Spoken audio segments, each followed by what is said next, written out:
And again, it's just when it is the onset. But now they actually have tests and stuff like that. So so tests are available. Okay, tests are available for a bunch of genetic disorders. Okay, genetic disorders.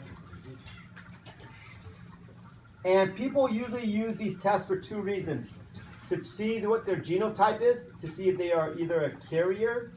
Okay, usually this is with recessive disorder, right? I mean, you don't have this, or to see what their fetus has. Okay. Now here comes the problem, though. What happens when you do find out? Yeah, but see that's the hard part, right? Yeah. I mean, it's really a crazy thing, you guys. I mean, we you know, it's kind of interesting when you know, I ask opinions of people, like, you know, kids, students, and they're like, oh, I'm gonna do this for sure. And then when you are put in that position, though, when you come to that fork in the road, it's a totally different story. Like, you know, I mean, a lot of people think, oh, if I found out a fetus has a genetic disorder, you know, you're either in one of two camps, like, oh, abortion, or like, no, I'll raise it, you know. And then, but then when you actually get there, it's like, whoa, you're kind of like, whoa, well, what is the choice to make, right? But so what are some of the tests? What are some of the tests that are available? Amniocentesis, that very fun word that is off of two roots. Amnio, well, actually really three, centi and then centesis. Okay, piercing the amniotic membrane or amniotic fluid. You take that out, and then what do you create with that fluid? Both of the first two, basically what you're going to do is you're going to use a karyotype. And do you guys remember what a karyotype is? It's a picture of all the chromosomes and stuff like that. Okay. One of the best reasons to use this, for instance, now they actually have a test where they test the thickness of the neck. But one of the main tests for genetic testing and early screening is Down syndrome. So if you have a karyotype, what will you see if a child has Down syndrome? It's an extra 21st chromosome. They actually have too much genetic information. If you don't have, there's a couple disorders you guys will read about next in the next chapter. You can have extra or less sex chromosomes. Mm-hmm. You could be like XYY or just X. Okay.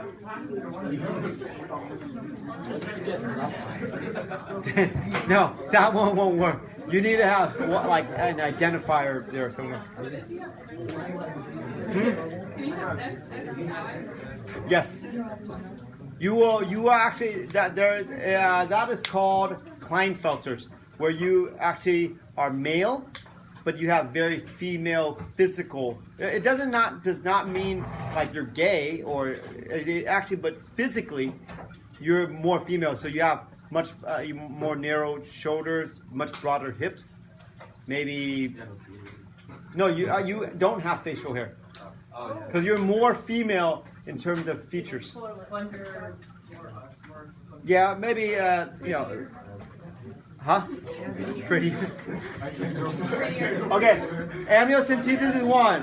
So you guys, this is the big needle one. This is your favorite one, the big needle shooting through the abdomen, you know.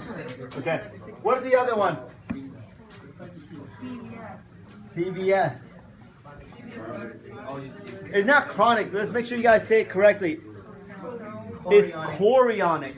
Isn't that the store down the street? Yeah, it's not the store down the street competing with Walgreens, okay? Okay, so instead of using a big old needle that pierces through the abdomen, now you're going to take a scoop and go up there and scoop out some placenta. And then you karyotype. Okay?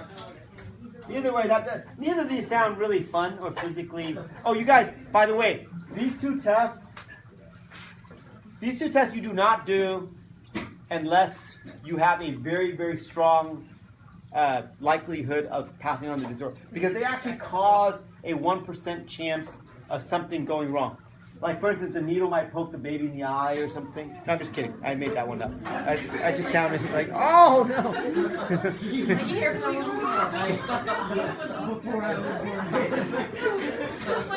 I did have 2 functioning eyes. What? Yeah. Okay. No. Okay. Seriously, you guys. This has about, like I think they said in the book, about a 1% chance of complications and stuff. Okay. The next 2. Okay, these 2 are more genetic. The next 2 can be genetic, but genetic if it's easily spottable in physical manifestation. What am I talking about? Ultrasound. So ultrasound, when you look at ultrasound and you can tell, for instance, you can tell things genetically like gender, male, female, okay? Does it have to, like you could tell physical things like, is the heart formed correctly? Okay, is the, do they have all the limbs? Can you tell if they have all the fingers or more than, so you can tell certain things right away because you can see a person, right? The other one, so this is just, this one, you get a little jelly on your tummy, and then you shine this thing, and then there's this grainy picture. I used to make fun of my cousin, because so all my cousins in Vietnam, I always joke with them, because I always tell them how it sucks back there and how much superior, like, technology we have. And so one of them, texted me, when she was pregnant, she texted me a picture of, ultrasound picture of her baby. I'm like, that's the one they passed to everybody because they only had one ultrasound done. They took a picture of that, so everybody who comes in, they give the same picture. She got kind of upset about that. I'm like in America, everybody gets their own ultrasound. Over there, they only got that initial ultrasound. Okay, what is the last one? Okay, let's see if you can say it right.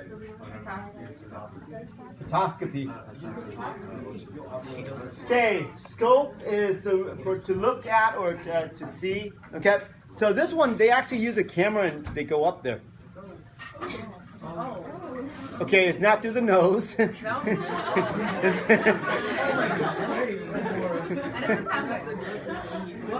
Although I guess through the nose would be way worse because that journey is way further down.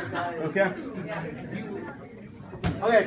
So this, you guys, they use ultrasound. They use sound waves to perform the picture. This one you actually get. You guys, the technology nowadays is amazing. So I don't know when you guys have kids, but now they have 3D ultrasound.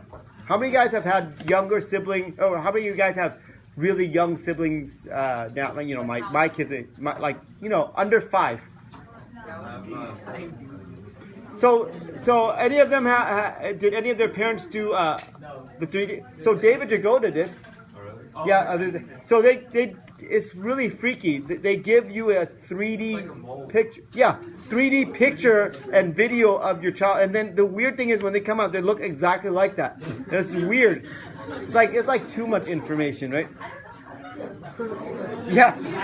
Well, when you guys have kids, they actually just do a 3D model, or there's a hologram, and you can like hold your baby.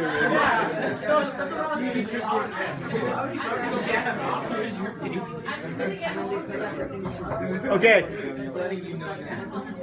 Guys, were there any problems so far? That you guys kind of have like, maybe we'd like to check the mail? Hey, Tobis, take out your answers. I don't have my answers on. For like the Huntington's disease, so you have the dominant. You have to have the dominant. You have to have the allele. Yeah. Because it's a dominant disorder. You say that you have it. Will it show up for sure, or? Yeah, that's what a dominant disorder means. If you have that allele, you have the disorder. You could be heterozygous, you could be homozygous dominant. So if you have the dominant, if you have it, you're going to die for sure. Oh yeah. It's going to show up for sure. Yep, that's the dominant. That means the same thing polydactyly. If you have it, the only time you don't have the extra fingers, if you have a big A for polydactyly, is because it was surgically removed probably when you were born. because we could do that nowadays, right? It's like, well, that might be hard for them in the future and stuff, so they just cut it, and then it's actually funny. Like you don't think these kind of things matter, but it was kind of funny. Like my sister, when she was pregnant with my nephew 7.5 years ago, she went and she had like her they do all these blood tests and stuff like that, and she was telling me, hey, did you know I'm a carrier for this relatively common Asian thing where it's like something with the blood and stuff like that. And then she's like, and the doctor's trying to explain to me that the chance of my nephew having this disorder. I'm like, did you read the pamphlet? She's like, what? I'm like, it says Asian, or her husband's white. So like, it ain't gonna happen. So of course my nephew's fine, but you know what? It's really interesting. Before I had kids, and we're thinking, man, I hate teaching this chapter. There's just so many things that could go wrong. Like, man, you guys, trust me. Those of you guys who are gonna have kids, when you guys have kids, man, pregnancy is just like, it's awful. But like the anxiety. I mean, everybody's like, yay, your congratulations. But then when the time comes for like the results to come out, like. It's like how you feel to get back SAT scores, I think. It's just like, right? Or college acceptances. It's like, no, I don't. Even if you know things are going to be all right, there's still that anxiety, But anyway, do you guys, the book problems have the answers. Those of you guys who didn't know that, they're in the back of the book, so you guys could check that. Are there any questions on any of the book problems that you want to actually do in class? No, everybody's solid. Actually, I quite a bit of book within the. Are you so? Hey, you're not sore anymore today, though, right? Yeah, I am still. From Monday. Yeah.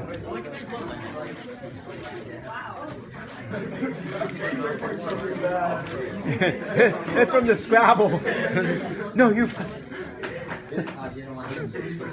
That okay tomorrow? Yeah. Our cap is pretty sharp. Might look. It's kind of similar, like body weight exercise. Okay, nobody has any problems? Okay. Huh? I will. But okay, here you guys go. Shh.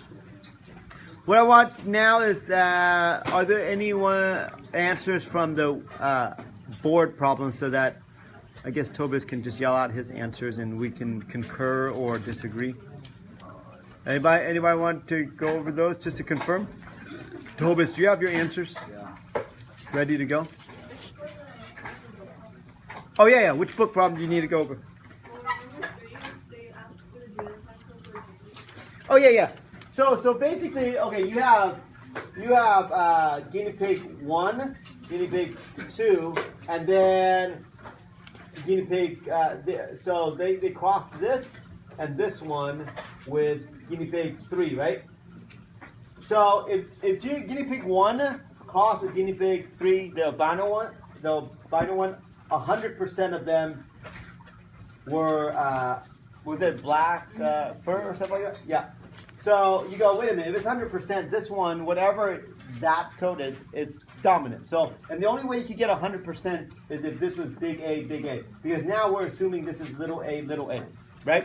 But this one, when it crossed, it had two options. It had roughly 50% black, 50% white, okay? And if you have that, then you go, wait a minute, the only way that's going to happen, well, it can't be big A.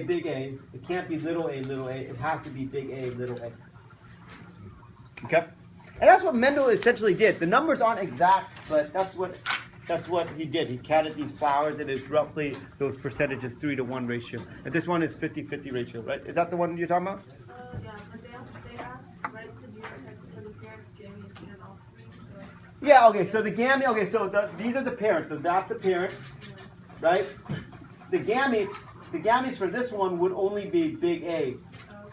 The gametes possible for this would only be little a, and then this one big A or little a. Right? Okay. Anything else? Any